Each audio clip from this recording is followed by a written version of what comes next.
डरता है, पुलिस को आगे करता है, जब योगी डरता है। लखीमपुर खीरी से बरेली का फासला लगभग 170 किलोमीटर है, लेकिन कल हुई 10 बेकसूर मौतों ने हर इंसानियत पसंद दिल में एक दर्द पैदा किया है। यही वजह है बरेली के चौकी चौराहे पर तमाम सपा के कार्यकर्ताओं नेताओं ने ज़बरदस्त नारेबाजी करके इंसाफ की मांग की है।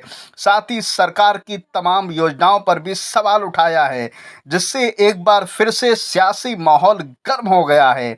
इस मौके पर महानगर अध्यक्ष शमीम खां सुल्तानी, पार्षद गौरव सक्सेना, सपा नेता अनुराग सिंह नीटू, सीनियर नेता हैदर अली, कैंट से भावी उम्मीदवार संजीव सक्सेना, पवन सक्सेना समेत बड़ी संख्या में कार्यकर्ता और नेता मौजूद रहे और भारतीय जनता पार्टी के खिलाफ तमाम नारे लगाए। लोकतंत्र के लिए भी बहुत ज़रूरी भी है कि लगातार जो है जमहूरियत में हमारी एक खूबसूरती होती है कि तमाम बात रखी जाती है। हिंदुस्तान की शुरुआत जय जवान जय किसान से शुरू होती है और ये बात सच है कि आज भी 65 से 70% लोग किसानी का काम करते हैं, अन्नदाता हैं और वही हमारे हिंदुस्तान की तहजीब को लगातार आगे बढ़ा रहे हैं। लेकिन पिछले 10 महीनों से जो हालात हैं कृषि बिल को लेकर, वो यकीनन फिक्र की बात है, वो चिंता का विषय है और लगातार बरेली के दिल्ली के बॉर्डर पर लगातार जो है किसान प्रदर्शन कर रहे हैं। अभी लखीमपुर खीरी में जो कल वाक़या हुआ जिसमें 10 लोगों की मौत हो चुकी है, उसको लेकर लगातार रोष है और लखीमपुर खीरी से तकरीबन 150 किलोमीटर दूर बरेली में इस वक्त लगातार समाजवादी पार्टी के तमाम दिग्गज लोग प्रदर्शन कर रहे हैं, क्योंकि अखिलेश यादव जी को, जो कि पूर्व मुख्यमंत्री हैं, उनको नज़रबंद कर लिया था, उनको अरेस्ट कर लिया गया फिर बाद में, उसको लेकर तमाम बातें हैं। हम तमाम लोगों के पास आएंगे। हमारे साथ समाजवादी पार्टी के दिग्गज नेता हैदर साहब मौजूद हैं, वो एक अच्छी पोजीशन पर भी, बहुत अच्छे वक्ता भी हैं। मैं आपसे जानने की कोशिश करूँगा किस तरह के हालात हैं, किस तरह के। आज हमें जलियांवाला कांड याद आता है। आज हमने हिटलर को किताबों में देखा, आज हमें उत्तर प्रदेश और देश में साक्षात नजर आता है भाजपा सरकार के रूप में। इस भाजपा सरकार ने के मंत्री ने, केंद्रीय मंत्री के बेटे ने आज किसानों पर दाढ़ी चलाकर जो उनकी हत्या की है, उसके विरोध में जब माननीय राष्ट्रीय अध्यक्ष जी ने दिखा दिया कि जब जब किसानों पर, नौजवानों पर, मजलूमों पर अत्याचार होगा, तब तक समाजवादी पार्टी का झंडा इसके खिलाफ खड़ा होगा। जब वो झंडा लेकर घर से निकले तो उनको दम्भी सरकार ने, घमंडी सरकार ने, अपनी सत्ता के नशे में चूर सरकार ने उनको गिरफ्तार करने का काम किया, जिसके विरोध में आज समाजवादी पार्टी का बच्चा समाजवादी पार्टी के कार्यकर्ता पूरे उत्तर प्रदेश में सड़कों पर है। उसी परिप्रेक्ष्य में आज हम बरेली में भी इस धरना देकर इस दम्भी सरकार को उखाड़ने की बात करते हैं। अगर इस दम्भी सरकार ने किसानों और नौजवानों पर, मजलूमों पर अत्याचार जारी रखा तो ये जनता ईंट से ईंट बजाने का कार्य करेगी। जी, मैं सिलसिले को आगे बढ़ाऊँगा। आप भी अपने लफ्ज़ जरूर बताएंगे। दिल में दर्द अनिल पटेल ऐसा है जब जब ये सरकार आई है सबसे ज़्यादा किसानों पर अत्याचार करा है। अब किसान ही वो एक ऐसी वो है जो कि पूरे हिंदुस्तान के रोटी रोजी जो खिलाते हैं वो किसान है। इस बीजेपी सरकार में सबसे ज़्यादा अगर कोई दुखी है तो किसान है। किसानों के आप खेत जाके देख लीजिए, इतने गाय, इतने बैल हैं कि उनकी रोटी रोजी नहीं खाने देते हैं। जो लोग किसान बेचारे रात में वहाँ पे उन्हें रखाने जाते हैं अपनी फसल, तो वो इन किसानों को मार देते हैं। जानवर इतने ज़्यादा हैं, लेकिन एक हमारी समाजवादी पार्टी ऐसी है, माननीय अखिलेश यादव जी ऐसे एक नेता है जो किसानों के बलिया है और वही किसानों का दर्द समझ सकते हैं। ये बीजेपी वाले रड़ुए, इनकी शादी नहीं है, ये क्या जाने बच्चों का दर्द क्या होता है और हमारे किसानों का दर्द क्या होता है। इसलिए 2022 में इस सरकार को, इस नकली सरकार को हटाना है और माननीय अखिलेश यादव जी को मुख्यमंत्री बनाना है, जिससे कि हमारे किसान भाइयों का और पूरे देश गरीबों, मुलजमों, मजलूमों, गरीबों का उद्धार हो सके। मैं सिलसिले को आगे बढ़ाऊँगा। हमारे साथ संजीव सक्सेना भी मौजूद हैं, जो कि जिला उपाध्यक्ष भी, साथ ही कैंट विधानसभा से एक उम्मीदवार के तौर पर भी लगातार अपनी नुमाइंदगी पेश कर रहे हैं। आप लगातार नज़र आ रहे हैं, लगातार आप 40 डिग्री टेम्परेचर में तेज़ धूप में खड़े हैं। लखीमपुर खीरी में जो कल वाक़या हुआ उसको किस नज़रिए से देखते हैं, क्योंकि सियासी माहौल भी इससे जुड़ा हुआ है। टेम्परेचर चाहे 50 डिग्री हो जाए, चाहे 60 डिग्री हो जाए, इसकी परवाह समाजवादी वाले लोग नहीं करते हैं। ये आप हमेशा याद रखें, कल लखीमपुर में जो कांड हुआ है ये सरासर अन्याय है किसानों पर, और ये कतई नहीं होना चाहिए। भाजपा जो है लाशों की राजनीति कर रही है, ये राजनीति सरासर गलत है। पहले ही किसान जो है भुखमरी की कगार पे है। सरकार ने झूठा वायदा करा है कि दुगने कर देंगे पैसा, दुगनी तो तुमको मिलेगा, लेकिन आज तक नहीं मिला, रोजगार नहीं मिला। अब ये लाशों की राजनीति कर रही है भारतीय जनता पार्टी, ये सरासर गलत। मैं इसके विरोध में हूँ, और चाहे कितना ही टेम्परेचर है मैं सड़कों पर शाम हूँ। मैं संजीव जी ये जानना चाहता हूँ, आप संजीव सक्सेना, आपका पुराना नाम गायक समाज से आते हैं, भारतीय जनता पार्टी का वोटर कहलाता है, लेकिन जो आपने भी बात की बड़ा दर्द नजर आता है। गाय समाज का इंसान नहीं है, गाय समाज का क्या वोटर नहीं है? तमाम कायस्थ है, तमाम कायस्थों का माननीय अखिलेश यादव ने सम्मान दिया, टिकट दिया, हार गए, वो चीज़ अलग है। लाल बहादुर शास्त्री भी तो कायस्थ थे, मैं भी कायस्थ हूँ। आगे क्या चाहते हैं आप, किस तरह की? मैं चाहता हूँ कि माननीय अखिलेश यादव जी के ताल में ताल मिलाऊं। अगर वो कहते हैं कि महीने भर धंधा होगा तो महीने भर होगा, जेल भरो कहते हैं तो जेल भरो होगा, कहीं पीछे हटने वाला नहीं हूँ मैं, संजीव कुमार सक्सेना और मेरे सारे साथी। हम सिलसिले को आगे बढ़ाएंगे, आप भी दो लफ्ज़ अपनी कहें, बड़ी देर से कुछ कहना चाहते हैं। जी, मेरा नाम गोकरण यादव है। जिस तरह से लखीमपुर खीरी में जो घटना हुई है, गृह राज्य मंत्री के बेटे ने किसानों के ऊपर गाड़ी से चला करके उनकी हत्या करी है, कम से कम 8 किसानों की जान गई है। और हम सरकार से मांग करते हैं कि मंत्री और मंत्री के बेटे के दोनों के खिलाफ 302 का मुकदमा दर्ज हो, उनके ऊपर उनके लिए फांसी की कम से कम सज़ा सुनाई जाए। जी, हमारे साथ तमाम सियासी दिग्गज मौजूद थे। अहम बात यह है कि किसानों के मामले में पार्टी अपनी जगह है, सियासत अपनी जगह है, लेकिन हमारी जमहूरियत, हमारा लोकतंत्र ये कहता है कि किसानों का दर्जा जो कि अन्नदाता है, जो हिंदुस्तान की 70% आबादी भी है, बेहद अहम हो जाती है। उसकी बात सुनी जाए, उसकी बात को रखा जाए।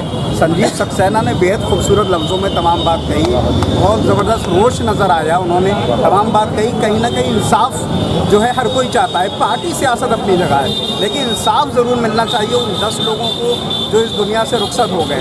फिलहाल हम इस सिलसिले को आगे बढ़ाएंगे और भी लोगों से बातचीत। खीरी में कल जो घटना हुई वो किसी से भी छुपी नहीं है, हिंदुस्तान ही नहीं बल्कि हिंदुस्तान के बाहर भी लगातार लोगों में रोष है। 10 लोगों की मौत हो चुकी है, और लखीमपुर खीरी से तकरीबन 150 किलोमीटर दूर बरेली में इस वक्त विरोध प्रदर्शन हो रहा है। तमाम समाजवादी पार्टी के कार्यकर्ता और नेता मौजूद हैं, और उसमें पूर्व छात्र संघ अध्यक्ष अनुराग सिंह नीटू जी भी मौजूद हैं। ज़बरदस्त शख्सियत हैं, और इस तेज़ गर्मी में वो यहाँ मौजूद हैं। यही बहुत अहम बात हो जाती है, क्योंकि पार्टी अपनी जगह होती है, एक शख्सियत होना अपनी जगह होती है। किसानों के साथ जो कल हुआ, 10 लोगों की अब तक मौत हो चुकी है। किस तरह से देखते हैं आप? लगातार जुड़े हुए हैं, लगातार चीज़ों को देख रहे हैं, लगातार प्रदर्शन कर रहे हैं, किस तरह से? तो सत्य है कि ये सरकार आप जो किसान नहीं मान रहे हैं, किसान अपनी जो आगे पूरी नहीं हो रही है, अब उनको सरकार जान से मारने का तरीका उन्होंने कर दिया, और ये पूर्ण हत्या करी है। इसमें हम चाहते हैं कि जो मंत्री और मंत्री के बेटे दोनों को खिलाफ 302 और पुख्ता का एक हत्या करने का मुकदमा दर्ज हो, और यही मेरा एक बात और आप ये जानना चाहता हूँ अनुराग भाई कि अखिलेश यादव जी जब वहाँ से रवाना हुए लखीमपुर, उनको रोक लिया गया। हमारा लोकतंत्र में सबको आज़ादी है अपनी बात करने की, किस तरह से देखते हैं? ये तो हमारा अधिकार है लोकतंत्र में, आप ये तो दबाव आप जानते हो सरकार तो जो कर रही है, हमारा लोकतंत्र का अधिकार है, तो उनसे हमारा धरना प्रदर्शन 120,000 वर्ष से चला आ रहा है। आज तक सरकार, लेकिन यही सरकार 22 की आपकी खुद की व्यक्तिगत तैयारी कर रही है, सहयोग मिलना है, जनता हमारे साथ में है, बहुत भारी भरकम लोग और जनता लगातार हमारे जुड़ रही है हमसे, और बहुत अच्छा बजट आएगा। यहाँ नजर भी आ रहा है, लगातार आपके साथ नौजवान भी दिख रहे हैं, आपके हम उम्र भी दिख रहे हैं, लगातार ये बड़ी बात है, बहुत अच्छी बात है, बहुत सारी शुभकामनाएं। छात्र सबसे लोग हैं, युवा जो है, युवा वर्ग है, तो सब हर बरादरी का युवा वर्ग हमारे साथ है। मैं चाहता हूँ आप भी अपने दो शब्द जरूर कहें। एक बड़ा मौका है, तमाम लोग मौका ऐसे जिस तरह से लखीमपुर खीरी में किसानों को रौंदा गया है और जलियांवाला बाग का याद आ रहा है।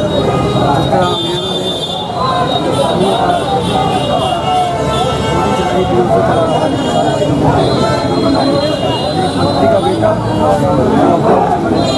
सत्ता के नशे में खूब होकर किसानों पर गाड़ी चला देता है और उसके बाद भी हमारे प्रधानमंत्री और यहाँ के सीएम से एक मित्र आवाज़ भी निकली है। ये आवाज़ निकलती है कि लोग मैं परेशान हूँ, आ जाओ मेरी आवाज़ सुन लो। आज उनकी आवाज़ सुनने को हम तरफ रहने की नहीं है और इन लोग अब ये सरकार निकम्मी हो चुकी है, ख़त्म हो चुकी है। अब इनके पास कोई भी चीज़ नहीं बची। अब हम समाजवादी लोग हमारे राष्ट्रीय अध्यक्ष अखिलेश यादव जी को गिरफ्तार करने से हमारी आवाज़ को नहीं दबा दिया जाएगा। जब अब इनको इतनी बड़ी घटना है, इनको देश छोड़कर चला जाना चाहिए जैसे अंग्रेज चले गए। इसकी बात तो एक छोटी बात होती है, तो देश छोड़ के चला जाना चाहिए। जब वो अन्नदाता है उसी को मार रहे हो तो फिर क्या बचा आम आदमी के क्या? तो आपने देखा तमाम लोग अनुराग सिंह नेटू जी की रहनुमाई में, सरपरस्ती में और साथ ही और भी समाजवादी पार्टी के तमाम नेता कार्यकर्ता मौजूद हैं, वो लगातार प्रदर्शन कर रहे हैं। यहाँ चौकी चौराहे पर बरेली से तकरीबन 150 किलोमीटर का फासला है। और भी लोगों से बात करेंगे और जानने की कोशिश। 60 में हमारे देश के दूसरे प्रधानमंत्री लाल बहादुर शास्त्री ने एक नारा दिया था, जय जवान जय किसान। वहाँ से शुरुआत होकर 2021 में ये किस तरह से हालात बदले हैं ये आपके सामने हैं। तकरीबन 10 महीने से लगातार किसान बैठे हुए हैं दिल्ली के अलग अलग बॉर्डरों पर। और कल जो लखीमपुर खीरी में वाक़या हुआ वो किसी से छुपा हुआ नहीं है। यकीनन हमारे देश की लोकतंत्र में ऐसा वाक़या नहीं होना चाहिए क्योंकि 10 लोगों की मौत हो चुकी है। और साथ ही जो देश के कोने कोने से तमाम नुमाइंदे हैं वो जब लखीमपुर पहुंचना चाह रहे थे तो उनको अलग अलग जगह रोक दिया गया। उसी इसको बात को लेकर लखीमपुर खीरी से तकरीबन 150 किलोमीटर की दूरी पर बरेली में चौकी चौराहे पर लगातार प्रदर्शन हो रहे हैं। और जब प्रदर्शन की बात होती है तो एक कलमकार की, एक पत्रकार की, चाहे वो भूतपूर्व पत्रकार हो गया हो, उसकी बात बहुत अहम हो जाती है। हमारे साथ पवन सक्सेना जी मौजूद हैं जो तकरीबन 20 सालों तक लगातार पत्रकारिता के लिए काम करते रहे और इस वक्त कैंट विधानसभा से एक उम्मीदवार के तौर पर भी लगातार दस्तक दे रहे हैं। मैं एक नेता से नहीं, मैं एक पत्रकार से बात करता हूँ। मैं चाहता हूँ उस पर आप, वो ज़रूरी भी है, आप किस तरह से देखते हैं इस पूरे 10 महीने के घटनाक्रम को और उसमें लखीमपुर खीरी का जो वाक़या है? देखिए, एक शब्द में कहूँ तो शर्मनाक, दुखद। और जैसा आपने अपनी बातचीत की शुरुआत में लाल बहादुर शास्त्री जी को याद किया, जितना मैंने पढ़ा है या जितना जाना है, 1956 में शास्त्री जी रेल मंत्री और रेल मंत्री के तौर पर एक जगह ट्रेन का एक्सीडेंट होता है और वो इस्तीफा दे देते हैं। अब एक सवाल ये है कि क्या रेल लाल बहादुर शास्त्री जी चला रहे थे? ऐसा नहीं। जमहूरियत को, लोकतंत्र को कायम करने के लिए, उसको बनाए रखने के लिए, नेताओं की जवाबदेही तय करने के लिए, आने वाली जनरेशन के लिए वो एक लंबी नज़ीर तय कर रहे थे। क्यों? अगर रेल का एक्सीडेंट हो रहा है तो जिम्मेदारी रेल मंत्री की, और मैं इस पद पर नहीं रह सकता, मैं उसके काबिल नहीं। अब आप देखिए 7 दशक बीत चुके हैं, 70 साल से ज़्यादा हमारी आज़ादी की। हमारे नेता कहाँ से चल के कहाँ आ गए? इससे ज़्यादा दुखद क्या हो सकता है? देश का गृह राज्य मंत्री जिस नॉर्थ ब्लॉक में सरदार पटेल बैठा करते थे, उनके कमरे से थोड़ी दूरी पर श्री अजय मिश्रा जी का कमरा है, MOS स्टेट का। उनका बेटा किसानों पर गाड़ी चला देता। और मुझे लगता है कि कहीं ऊपर अगर कहीं किसी नरक में जनरल डायर होंगे तो वो भी शर्मा गए होंगे। उन्होंने भी ऐसा अत्याचार नहीं किया था जितना इन काले अंग्रेजों ने अत्याचार। आप 1919 के जलियांवाला कांड की बात कर रहे हैं जी। तो जलियांवाला बाग के कांड में जो जनरल डायर ने किया था गोली चलाने का काम, उससे निशंस आप मासूम किसान, अन्नदाता, रात दिन खेत में लग के काम करता है, उसको ना पैसा मिलता है, ना सुविधा मिलती है, ना उपज का दाम मिलता है। पिछले 10 महीने से सड़क पर बैठा है और निकम्मों की सरकार, ऐसे बेशर्मों की सरकार है जो उनकी बात सुनने के लिए तैयार नहीं। लोकतंत्र में अगर एक भी आदमी असहमत है, एक भी व्यक्ति अगर सरकार से असहमत है तो उसको सहमत करना, उसकी बात को सुनना सरकार की जिम्मेदारी है। ये कह के आप जान नहीं बचा सकते कि कुछ लोगों का ये आंदोलन है। आज़ादी का आंदोलन भी जब लड़ा गया था तो आज़ादी का आंदोलन कुछ लोग लड़ रहे थे, धीरे धीरे वैचारिक तौर पर उसमें पूरा देश शामिल हुआ। किसानों के आंदोलन में वैचारिक तौर पर पूरा देश शामिल हुआ। आप देखिए, आपने पत्रकारिता की बात की, हमारे पत्रकार साथी रमन कश्यप की भी जान गई है, वो भी शहीद हुए हैं इस आंदोलन में। किसानों पर गाड़ी चलाई गई, पुलिस ने फायरिंग की। शर्म आनी चाहिए उन जिम्मेदार कुर्सियों पर बैठे हुए लोगों को। उन्हें अपने तत्काल प्रभाव से बिना मांग किए इस्तीफा दे देना चाहिए। आप सोचिए कि मनुष्य नाम पे ये क्या है, ये खुद हमें समझना पड़ेगा कि आपको नींद कैसे आएगी जब आप 10 लाशों, आपके सपने में 10 लाशें नहीं आती होंगी रात को। कितनी निशंसता के साथ आपने उनके ऊपर गाड़ी चलाई होगी, कैसे उनकी जान गई होगी, ये तो सोचने का विषय है। और जैसा हमारे राष्ट्रीय अध्यक्ष अखिलेश यादव जी ने कहा है कि अभी सरकार को तत्काल प्रभाव से मुआवजा देना चाहिए, नौकरियां देनी चाहिए। सरकार को विनम्रता के साथ जो लोग मरे हैं उनसे माफ़ी भी मांगनी चाहिए उनके परिवार से, क्योंकि अहंकार लोकतंत्र में बर्दाश्त नहीं हो सकता। उनसे माफ़ी मांगे, सरकार के जिम्मेदार लोग माफ़ी मांगे और देश के गृह राज्य मंत्री, प्रदेश के उप मुख्यमंत्री तत्काल प्रभाव से इस्तीफा दें, जिससे कि कम से कम आम आदमी की हिफाजत हो सके, आम आदमी अपनी बात को कह सके। मैं एक छोटी सी टिप्पणी चाहता हूँ, क्योंकि आप पत्रकारिता से जुड़े हैं। मैंने आज 2 अखबार पढ़े, अमर उजाला और दैनिक जागरण पढ़े, तो बहुत सारे, दोनों की जो हेडलाइंस थी वो अलग अलग थी। एक की थी कि किसानों के उपद्रव में 8 लोगों की मौत, और अमर उजाला ने उसको गृह मंत्री के बेटे के तौर पर, दैनिक जागरण की किसानों पर ही उन्होंने इल्ज़ाम उल्टा लगा दिया और उधर दूसरा होता है। तो किस तरह से देखते हैं, क्योंकि आपकी नज़र पत्रकारों वाली है। देखिए, ये जो बात आप कर रहे हैं, किसने क्या हेडिंग लगा दी, किस संपादक का क्या विवेक था, ये तो उस पर निर्भर करेगा। लेकिन मेरा ये मानना है कि इस हेडिंग को लगाने से इन मीडिया की खबरों से कोई फ़र्क पड़ने वाला नहीं है। सैकड़ों लोगों का हुजूम आप सड़क पर देख रहे हो, ये भी उन्हीं अखबारों को पढ़ते हैं, ये भी उन्हीं चैनल्स को देखते हैं। आप सब साथी लोग भी उसी का हिस्सा हो। देखिए, डेमोक्रेसी को जिंदा रखने की अगर किसी में क्षमता है, वो सिर्फ और सिर्फ पत्रकारिता में। आप ये बात कह रहे हैं, अमर उजाला के एक साथी का हाथ टूटा है, उसको चोट आई है, एक चैनल के साथी की जान गई है, उसकी शहादत हुई है। तो पत्रकार ही ज़मीन पर लड़ाई लड़ रहे हैं, पत्रकार भी लड़ रहे हैं, समाजवादी पार्टी भी लड़ रही है, और राजनीतिक दल भी लड़ रहे हैं, विपक्षी दल भी लड़ रहे हैं। सरकार जितना दबाने की कोशिश कर सकती है कर ले, सरकार के दबाने से कोई दबने वाला नहीं है। और मेरा मानना है कि उत्तर प्रदेश की जनता और देश की जनता इन अत्याचारियों को और इन काले अंग्रेजों को पूरी तरह से समझ चुकी है। अब इनके जाने का वक्त है। आप भी लगातार चीज़ों को देखते रहते हैं, साथ भी रहते हैं। बड़ा अजीबोगरीब माहौल बना हुआ है। हम बहुत दूर नहीं है लखीमपुर से, 150 किलोमीटर दूर है, और अगर लखनऊ जो सियासी राजधानी है, वहाँ से मुश्किल 40 से 50 किलोमीटर है। तमाम नेताओं को रोकने की कोशिश की जा रही है। देखिए, जिस तरह ये सरकार चल रही है, चाहे वो चाहे प्रदेश की है, हमारे देश में हम 300 साल मुसलमानों के राज में रह आए, हम अंग्रेज़ों के राज में रह आए, और हिंदुत्व का खतरा अभी कुछ सालों से ही हो रहा है। ये गलत है। संसद में कहा गया कि कोई भी व्यक्ति ऑक्सीजन की कमी से कोरोना काल में नहीं मरा, सरासर झूठ। किसान आंदोलन यहाँ भी चल रहा है, किसान आंदोलन दिल्ली NCR में भी चल रहा था।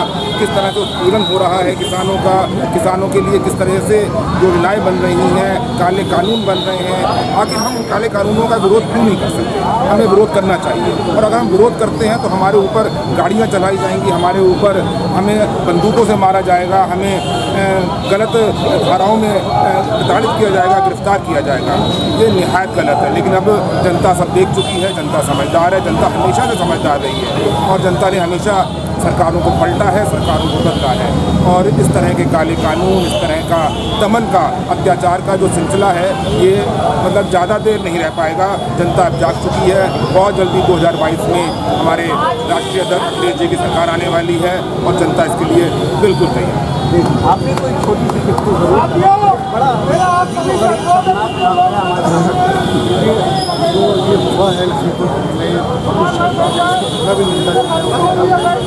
साथ साथ मैं तो ये कहूँगा कि सरकार में जो हो रहा है एक आम आदमी का हो रहा है। आज चाहे बिजली, पानी, सड़कों पे चलना गोबर है। राष्ट्रीय मंत्री कहते हैं कि साहब गड्ढा मुक्त जो है सड़कें हैं देश में, कोई भी किसी भी शहर की एक सड़क ऐसी बता दी जिसमें जिस सड़क में 50 गड्ढे ना हो। आम आदमी का जीना दुर्भर है, आम आदमी परेशान हो चुका है और पूर्ण रूप से मन बना चुका है कि अब हमें हर हालत में 2022 में इस सरकार को बदलना है और हर हालत में इस देश को काम के विकास के नाम पर कोई जानने वाली सरकार है तो वो सिर्फ समाजवादी पार्टी सरकार है और यही एक ऐसी सरकार है जो वाकई में आम आदमी के हित में काम करती है। भारत लोकतंत्र में सबको अपनी बात कहने का अधिकार है, आरोप प्रत्यारोप का दौर भी चल रहा है, लेकिन 100 की बात यही है कि 10 लोग इस दुनिया से रुखसत हो चुके हैं। इनकी मैं ये कहता हूँ अपने शब्दों में कि हत्या की गई है क्योंकि कहीं ना कहीं उनको रौंद दिया गया। ये जांच का विषय कि किसने किया किसने नहीं किया, लेकिन हमारी जमहूरियत जिंदा रहना चाहिए, हमारा लोकतंत्र जिंदा रहना चाहिए ताकि किसानों की भी बात